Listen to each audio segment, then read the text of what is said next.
Amy, let me tell you about a magical place that is so exactly designed to be enclosed space, year-round fun for the whole family that I bet you already know what I'm going to say before I even say the name. Let's say it together on 3. 1, 2, 3. Great Wolf Lodge. You got it, Amy. My kids loved Great Wolf Lodge when we went. You probably already know that it has a huge indoor water park with a wave pool, lazy river, a bunch of massive water slides. But then your pack can hit the other attractions because wait, there's more. Great Wolf Lodge has adventure-packed attractions like Magi Quest, a live-action game kids can play throughout the lodge, plus the Northern Lights Arcade. Spent some quality time there, so your kid who loves the lazy river and your kid who loves fantasy games will both have a great time. Great Wolf Lodge also offers great dining options and complimentary daily events like nightly dance parties, all under one roof. Unpack the car once and you're settled in to have fun. And with 22 lodges across the country, you're always a short drive away from adventure. We've both had such great times at Great Wolf Lodge, so bring your pack together at a lodge near you. Learn more at greatwolf.com and strengthen the pack. Hello, everyone, and welcome to Fresh Take from What Fresh Hell, Laughing in the Face of Motherhood. This is Margaret. And this is Amy, and today we're talking to Kahn. She's the Senior Director of Programs and Partnerships at the Human Rights Campaign. In her role, Ellen provides national leadership and expertise in public education and advocacy efforts on behalf of LGBTQ youth and families. Ellen has shaped innovative system change work in child welfare, education, and healthcare. She's nationally recognized as an expert on LGBTQ family life and LGBTQ youth. Ellen is also a proud mom of 2 fabulous teenage daughters. Today, we're going to talk with Ellen about how parents can create a home environment that affirms and accepts LGBTQ children and how to advocate for them in the larger world. Welcome, Ellen. Thank you. I sound so interesting, don't I? Well, we like a good bio. We always say, listen, we set you up for success, but then you got to deliver. Listen, the big bio means we expect big things. Exactly. So since this is Pride Month, we want to talk with you, Ellen, about how we as parents, whether we're straight or gay, can create a home environment that affirms and accepts our LGBTQ children. Can we talk about LGBTQ and what that means and entails for people who might feel less familiar? Sure. So LGBTQ, the acronym is lesbian, gay, bisexual, transgender, queer. Those are identities that many people in our community have and claim, but it's not exhaustive. I mean, there are young people in particular who identify as pansexual, genderqueer, gender fluid, all kinds of language that might be newer to some people. But generally speaking, LGBTQ is meant to encompass anybody who is not cisgender, not heterosexual. I also use the term SOGIE quite a bit, which is sexual orientation, gender identity, and expression, SOGIE.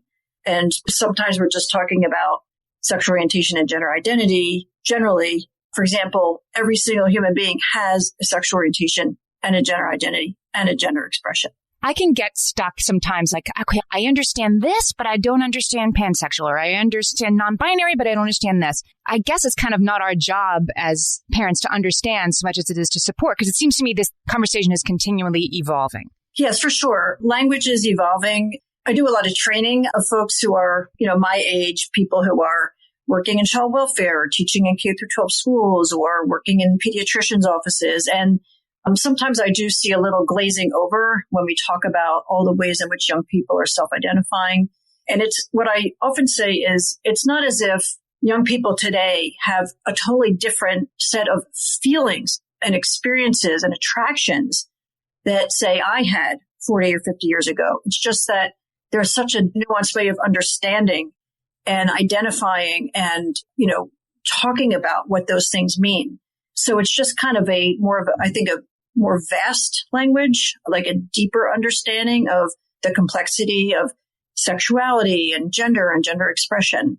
And what I like to say to folks our age is you don't really have to keep up with the language. You don't have to know every single thing and term and what it means. I think it's just being open and being curious. One of the things we talk a lot about on the podcast is like, how can we widen ourselves? How can we open ourselves up to different experiences? Sometimes we get hung up in this thing of this all seems to be moving very fast. I don't understand it. We're just trying to widen our language to be able to access the experiences our children are having versus like our children are somehow finding something brand new that may or may not be real. Right. Exactly. And it is all real. And I feel like it's a gift for this younger generation that they have it's part of it's, I think, being able to go online. Part of it's that LGBTQ people are so much more visible, generally much more accepted. Even just look at public opinion polling. There's, 70+% of people feel that LGBT people should have full equality, should not ever be fired because of who they are, should be able to raise children, all those kinds of things. So yeah, it's definitely a different world. A gift for kids for sure. And also I think the challenge for some people, but a worthwhile challenge, is finding the gift for ourselves as well. My friend Alexandra Billings, who is transgender, she just did a post with her mother-in-law talking about she is transgender. She and her wife were married probably in the late 80s. And her mother-in-law was somewhat frank in talking about, like, I didn't know what to make of this. I had known this Alexandra before as a different person in my mind. And that she was able to talk about, like, I would have missed the gift of this life of my daughter and the love of her life, spending their lives together and having an amazing existence if I hadn't been able to tick that wideness open enough to have this experience of these two amazing people. Yeah, I think that's really smart. She's really one of my favorite people. She's an incredible speaker. If you find her, Alexandra Billings, you might know her from the show Transparent. I'll put a link to her in the show notes. Yeah, we'll link to her in the show notes. You can find her all over. Yeah, she's fantastic. I think, one of the things I hear from parents pretty often, and I talk about this, is I think that for most parents, we have some idea from the time our children come into our lives of sort of what the future might hold for them. We typically, if we give birth or adopt a child who has a female anatomy, we sort of have this idea she'll grow up to marry a man, have children, have this kind of life. I don't mean that like it's always super rigid, but there's just sort of this, narrative that most of us grew up with, and that, for certainly the majority of people is probably true or partially true. That is, that you're going to be straight, you're going to be cisgender, you're going to marry someone of the opposite sex, all these kinds of things. And I think we also expect our children are going to be healthy. They're going to be happy. They're going to succeed in school. And, as parents, many of those things don't unfold exactly as we had hoped, right? Our kids, I always wanted a kid who would want to throw a ball with me out front, like I'm a jock, right? Neither one of my kids had any interest whatsoever in sports. A little disappointment, certainly not huge. One of my kids is super successful academically. The other one has struggled a bit. And we just have to accept our kids for who they are. They each have their own journey. And I think, it's ideal for our children if we have the same openness to who they're going to love, who they're going to be attracted to, how they're going to express their gender, what their gender is going to be. It might not be what we think. And that everything we are saying and doing from the time our kids can hear and are in our homes is laying the groundwork for whether they can really come to full fruition in every way, right? In terms of who they are as a creative person, who they are academically, who they are in terms of the kind of personality they have, their physical abilities. And I think that it's just hard for a lot of parents. I mean, I think it's real for a lot of parents that they're scared, they're disappointed, they're maybe just, angry that they have a child who's LGBTQ. They don't want, it's shaming to them. It's against a set of beliefs they have or have been handed.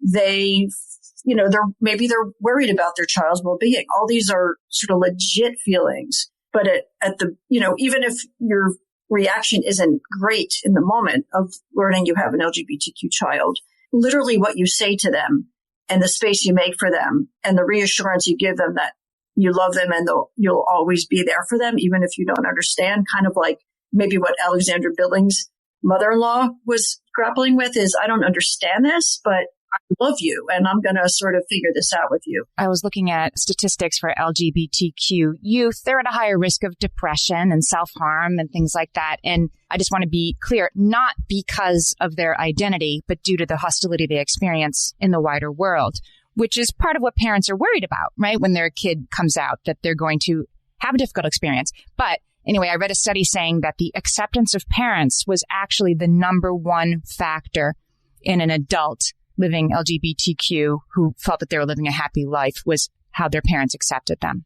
So it's absolutely crucial. Yeah. I mean, there's a ton of science around this. I mean, yes, I think most level-headed people would say it's a kind of a no-brainer, right? That if you support your kid's going to do better. But lucky us, we have decades of peer-reviewed research to back up that wonderful instinct of ours, that wonderful sort of sense of what parenting means. And it is, it's when kids are like our kids, LGBTQ kids, even in this moment where we've made so much progress socially and politically, and we've got, celebrities and elected officials and athletes who are out proud LGBTQ folks, young people are going through sort of some inner turmoil. Even when their parents and their families are pretty open and accepting, what's just happening developmentally when you're 8, 10, 12, 14 years old is not affected so much by the fact that, many leading corporations would be happy to hire you. Right. That's not your number one factor when you're 9. Yes.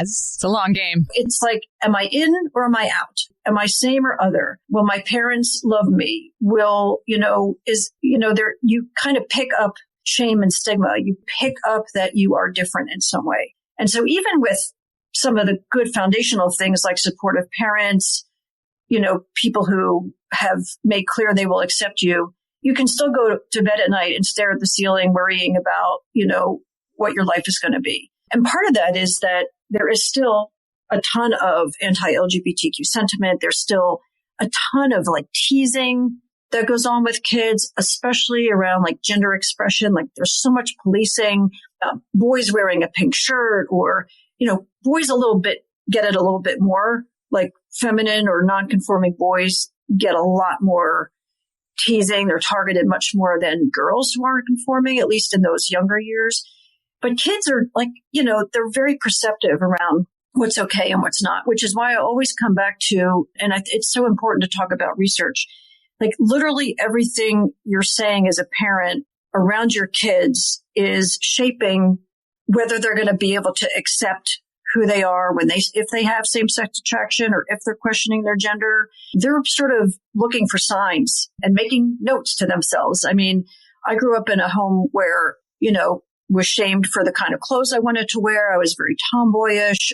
I was there was an expectation that I was going to be into boys. I mean, all those things we say oh, he must really like you or, Right. Is that your boyfriend? Yeah. And kids, even if you can be a very LGBTQ affirming person and still say that out of habit, or maybe you have there's a grandparent or an uncle or aunt who says those kinds of things. And I can say from my experience, the message in those things that I heard growing up was that certain things were going to be okay. And we're going to get positive reinforcement from my parents, and other things were not going to be okay. There was no space being made for me to be essentially who I was. And I don't think my parents had any clue that some of the things they said and did were actually starting to weigh on me when I was 6, 7, 8, 9 years old. I think that this idea of age, when this starts and how early we need to start on this is a place where some people are pretty confused. I'm talking about myself, and I want to talk about that as soon as we get back. For some of us, tax season is one of the only times that we look at our finances fully. And once it's over, well, that was terrible. And it is completely understandable not to want to think about it for another whole year. But using Monarch and being intentional with your finances in an ongoing way helps you see where your money is going and how you can put your refund to best use. We are here to tell you, simplify your finances with Monarch. Monarch is the all-in-one personal finance tool designed to make your life easier. It brings your entire financial life, budgeting, accounts and investments, net worth, and future planning together in one dashboard on your phone or laptop. Feel aware and in control of your finances this tax season and get 50% off your Monarch subscription with code FRESH. As you know, my husband and I are preparing to send, 3 kids off to college, and I cannot tell you how helpful Monarch has been in showing us our full financial picture, helping us to track our spending and reach important savings milestones. Our weekly meeting, Amy, it's now run by Monarch. Love it. Achieve your financial goals for good with Monarch, the all-in-one tool that makes money management simple. Use code FRESH at monarch.com for half off your first year. That's 50% off at monarch.com, code FRESH. You know that thing where you get an amazing pair of shoes at a really great price and want to tell everyone about it? Yeah, so do we. Here at Designer Shoe Warehouse, we'll give you something to brag about. Like the latest styles from brands you love, or the trends everyone's obsessing over, or shoes that make you feel like, well, you. So go ahead, show off a little. Find shoes that get you at prices that get your budget. Head to your DSW store or DSW.com today. DSW, let us surprise you. Okay, we're back. How do we start these conversations with our kids? How do we avoid maybe some of the mistakes of the past in having affirming conversations, but also speak on a level that's developmentally appropriate for kids? Yeah, great questions. I mean, I think so many parents struggle with this. I think it's the rare parent who has like a ton of comfort talking about, our bodies and attraction and sex. But I think, just that example I gave a couple minutes ago about how, you could say to a 4-year-old girl whose best playmate is a boy, oh, you have a boyfriend. Well, isn't that sort of like sexualizing a child in a way? And it is. And so the fear, and we do that routinely without even thinking about it. Frankly, I don't like that. And I work really hard to not do that with my kids. But somehow that doesn't really make people uncomfortable. So let's say you have books in your kids' room or your playroom that include some of the really cute books that have a 2-mom or 2-dad family, right? That's not about sex. Just like any children's book, it's about family. It's about who you love and who you live with and how you care for each other. So one of the ways you can create kind of a sense of anything's possible. And just one caveat is, whether your own kids are LGBTQ now or in 5 or 10 or 20 years or not, this is really important because you're also raising children to live in an increasingly diverse world where they'll have LGBTQ friends. They'll work in stores and in restaurants and in companies that expect you to be comfortable in a diverse environment. Hopefully the upstanders when a kid gets bullied, not one of the bullies. So you're planting seeds not only so that if you happen to have a kid who's LGBTQ, they're getting those early messages that it's okay, but your straight or cis kids will be getting messages that we really see everyone as equal and important and valued. And it's okay to be LGBTQ. I mean, because I think so many of the kids who are sort of bullying and teasing me and continue to do that today, they got messages in their homes and maybe at their church or in their summer camp or wherever, that being gay is not cool. And like, yes, you can tease the gay kids or, so I think, you're also cultivating the kind of social and emotional skills in your children that make them good friends to LGBTQ kids and make them good citizens. And good citizens to all people, too. I mean, listen, if your kid is bullying someone because they think they're an other, that's a problem. Yeah, I was just going to say, so, part of planting those seeds is thinking about, you have books that have different kinds of families, different kinds of characters. Or we have a program called Welcoming Schools, and the website welcomingschools.org has amazing book lists for kids of different ages and stages across K through 12, but like a deep emphasis on the K through 5. So lots of books for younger children. This is just, again, like exposing your kids, whether it's stories about kids who are from different backgrounds, cultures, just coming to the country, kids who are Black, brown, kids with different abilities and experiences. Like, have those books in your house, and it just says to your kid, these are all possible ways of being in a family. These are all possible ways of, who you might live with, how you might express yourself, and things like that. I think, when you're watching television with your children and there are gay characters or trans characters, or there's anti-LGBTQ sentiment expressed, you're going to make a teachable moment out of that. You're going to say, hey, I really like how these two people really took care of one another. Or, oh, do you have any gay friends at school? Just use it as a way to have a conversation with your kids. Sometimes not the bullying, but the lack of support and the disdain might come from our own extended families. And I wanted to talk about, if you're a parent of an LGBTQ kid who is coming out, for the parent, there's kind of your own coming out experience in a way, right? And I have seen it expressed, this sort of like, okay, you can be who you are, but can you tone it down in front of grandpa because I don't want to get into it? That's maybe not the best approach. Like, how do we support a parent who's in that situation where the extended family is a problem? Yeah, it's really tough. For me, I would think at the center of those decisions is what's going to help my kid, be okay. How do I reduce or eliminate toxicity, stress? I think it's reasonable that when a child first discloses who they are, that a grandparent or a family friend or even a parent struggles a little bit. But there's a difference between struggling and having, a private conversation in your bedroom between the parents when the kid's asleep to say, I'm trying really hard here. I'm really having trouble with this. What do you think? Do you think we should maybe find a support group? Or, do you, is there someone we could talk to? Or why do you think this is so hard for me? But you're not doing that in front of the kid, right? Like parents and grandparents and other family members, find the right space to talk about what's hard. Maybe you need a good cry.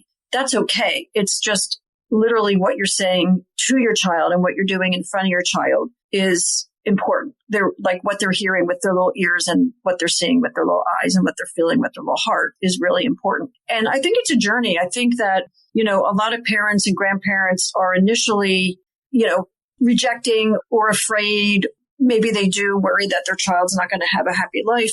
Depends on where they get their information and what they believe, right, and who they know, right? I mean, maybe they don't know a trans person. Maybe they don't know a bisexual person. Maybe they don't know a lesbian. So they're just thinking the worst. And I think many, many folks move along. I think it's rare that a parent or a grandparent literally gets stuck in that place of, I can't do this, or, being gay is a sin, or whatever that reaction is. And there's a little time, there are lots of resources, there's lots of support, and you have to, decide what's your patience here. Like, if grandma's coming over or lives with you and they refuse to use your kid's pronoun, or they, shame your kid, it's really tough. But I have seen parents draw a really hard line and say, you know what, we're not coming home for Thanksgiving this year. You're not coming over every Friday night anymore until you accept my child for who he is, for who they are. I've seen families, have to really restructure themselves. But more often, I see families move into a place of acceptance and love. And I think part of the work of the immediate family, we were talking to Susan Katzmiller about interfaith families, which I think have a lot of some of these same issues. And we have some special needs stuff going on with our families, some of the same issues, right? I don't believe that. That's not a real thing. That's outside of our understanding. The thing that's going on with your kid is real, whether it's an illness, a special need, a different faith. And she talked about the idea of a sacred circle and creating a sacred circle around your immediate family.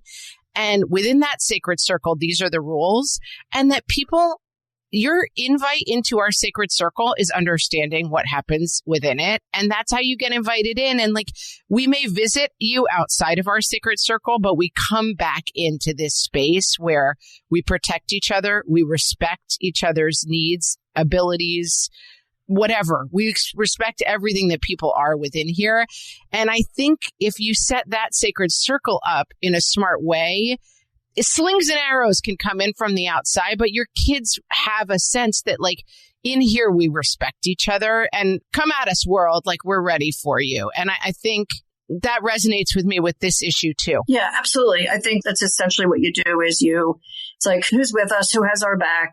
And those are the folks we hang out with. I mean, it could be, let's just kids who might come out as trans, and kids do come out as trans sometimes as young as, 3 or 4, as soon as they can articulate how they feel, certainly elementary school age. Part of that sacred circle that is kind of coming into shape might include not just your key family members, but which of your kids' friends' parents are going to say, you know what, I don't want our kids' friendship to dissolve over this.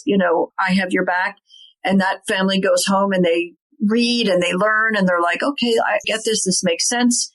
And, because I'll tell you honestly, kids themselves don't scratch their heads a whole lot when they learn very simply through a book like, let's say, I Am Jazz. That's just about, Jazz Jennings when she was 6 and, knew she was a girl, even though she had a boy body, and, was able to then become the girl she knew she was. And, like literally kids get a story that's nice and concrete like that.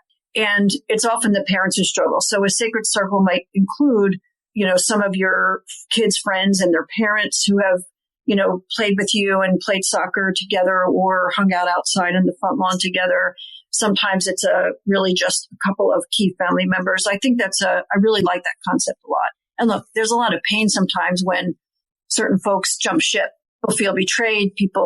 There's a loss to parents. I mean, I've talked to parents of LGBTQ kids who not only, went through that journey with their kids and saw their kids struggle until they got to the place of really landing and feeling loved and accepted, but the parents themselves lost some friends. Or family, yeah. It's real. It's hard. That's right. I don't want to present it as like create a sacred circle, happiness ensues. Like that's not how life works, unfortunately. Right. One other thing really quickly wanted to mention, if we just look at sort of the research, there are more and more data about LGBTQ young people.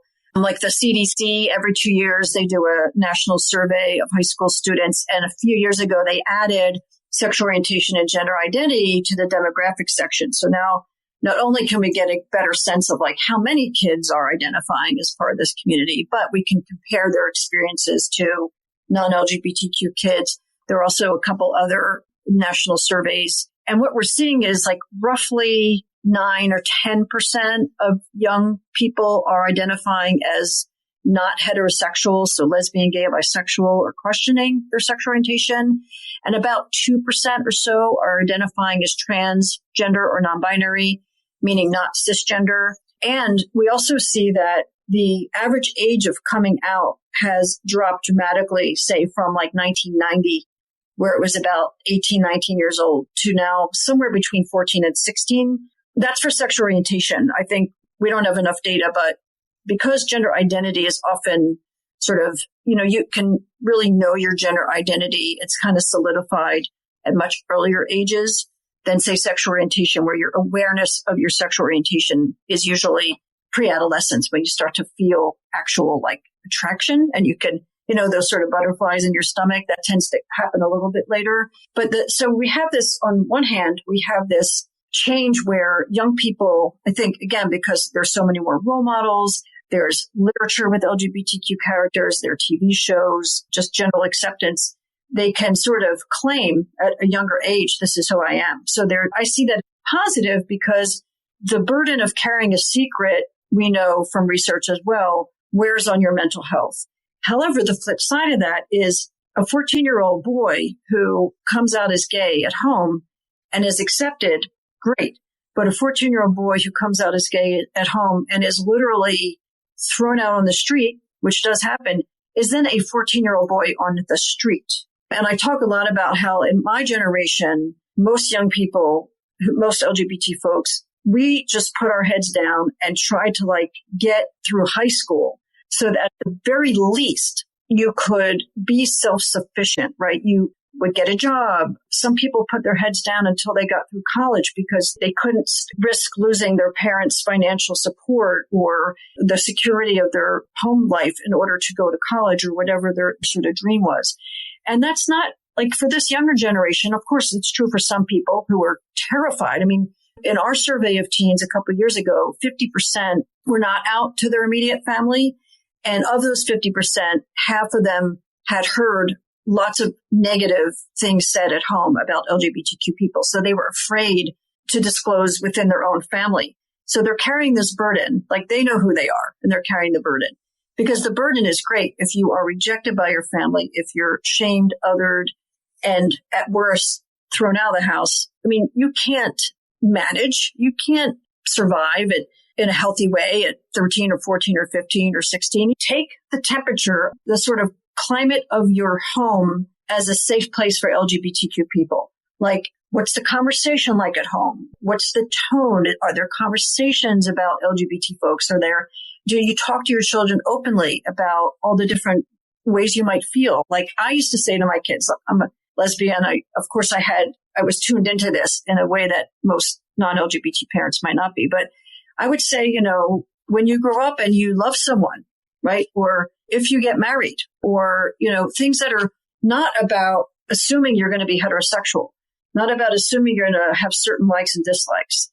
So even just like that kind of language is, again, like creating a home that sees all possibilities for young people and doesn't put kids into this sort of like rigid, trajectory of life. Like you're going to be this way, act this way, wear these clothes, like these things, like these people, marry these people.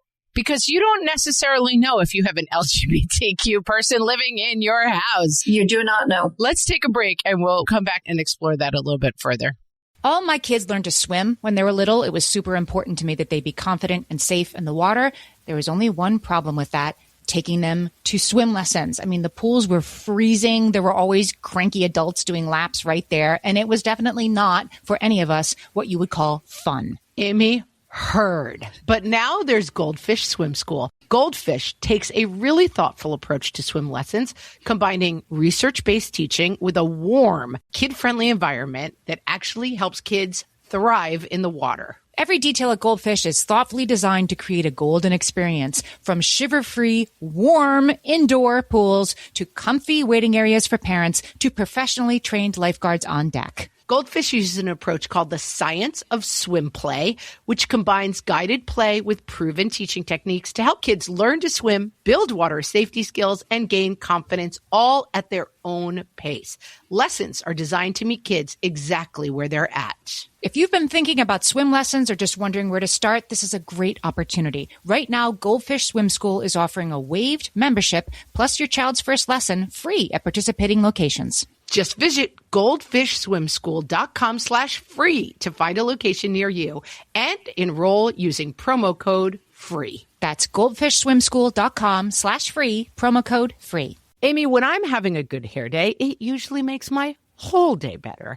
And that's why on every day, I'm taking Nutrafol. Nutrafol is the #1 dermatologist-recommended hair growth supplement brand, and it's the #1 hair growth supplement brand personally used by dermatologists. Nutrafol's hair growth supplements are peer-reviewed, NSF certified for sport, and clinically tested. Nutrafol offers multiple formulas for men and women tailored to different life stages and lifestyle factors, so you get support that's actually right for you. Adding Nutrafol to your daily routine is easy. Order online, no prescription needed, with automated deliveries and free shipping to keep you on track. Let your hair be one less thing to worry about. See visibly thicker, stronger, faster-growing hair in 3 to 6 months with Nutrafol. For a limited time, Nutrafol is offering our listeners $10 off your first month subscription and free shipping when you visit Nutrafol.com and enter promo code LAUGHING. That's Nutrafol.com, spelled Nutrafol.com, promo code LAUGHING. I think this idea of keeping our homes open to the widest possible range of experience for our kids is good. I live in New York, Amy's in New York, or we live in areas where there's a lot of acceptance and there's not a lot of, I would say, pushback. I feel like we've gotten the memo where we live for a shorthand of how to say it. But I know we have a lot of listeners who live in different places where that is not the case. What about people who might believe that opening the world to their kids and saying, all these choices have equal value encourages kids to become LGBTQ and they feel worried about that? If I offer my kid all these choices, they're going to choose something. I want to offer them the right choices only. Yeah. Well, yeah, I mean, maybe you sort of also want you're hoping your kid wants to go to like this cute little liberal arts school that you went to or that. Right. Or they're going to be the captain of the football team like you were. Yeah. I mean, if you only talk to them about the things that are okay with you, you're limiting their world. I think, well, one thing you don't mean this literally like choice, but I do want to just take a teachable moment because it's important to remind folks that sexual orientation, gender identity are not things you choose. It's just sort of the blueprint we're born with, and we either get to kind of self-actualize in every way or suppressed and repressed and can't. So, for me, I can draw from my own experience, right? I grew up in a fairly traditional home in the 60s and 70s where the only quote unquote choice that I saw in front of me was compulsive heterosexuality. Girls are feminine, wear these clothes, do these things. And I was like not fitting into that. And as much as my parents and the people around me were only showing me that it didn't matter. It couldn't change me to be who they thought I should be. Right. Just in the same way that by even opening the door to say to your children, some girls marry girls, some girls marry boys. Like, that's not suddenly going to mean that your girl's like, oh, great, I'm going to marry a girl. Right. I was just about to put on this dress and do this thing, but now that I see this, I've changed my mind. Yeah. And I think it's just kind of like making sure your children know that there are different kinds of families, for example, like, or that, you know, that there's so many different ways to be a boy or to be a girl. And some kids don't even feel exactly like a boy or a girl. I mean, to me, that's just stating a fact, right? Some people are Jewish, some people are Catholic, some people are, you know, Christian, some people are atheists. It's like, it's a fact of the world we live in. It's not necessarily saying, and you, my child, you will only be Catholic. Well, I'm getting two main takeaways from our whole conversation today. One is that your discomfort as a parent, which may occur, is a journey, something you're going to move through. You might be uncomfortable with having an autistic child too, but you're going to have to get through it, right? And similarly, this is a process, but that the support for your kids can come even when you're still working through your discomfort. You don't have to get okay with it before you protect them. Yeah. I mean, if you say to your kid, like, you caught me off guard, I'm not sure I totally understand, but I love you. I'm here for you. Like, to say that is literally something that could save your kid's life, to just get that much out of your mouth. And that's the other takeaway I had from this, is that, you know, we can fear that the world won't be kind or easy on our children who are different, but it is our parental words and actions that are the best line of defense. We're going to protect them the most from the things we fear if we support them. Yes. And I love that you just said that, because for all your listeners who have younger kids, I think we all worry, like, if I have a child who has a physical disability or has a learning challenge or whatever the case might be, like, we worry that our children are not going to be loved or supported or safe.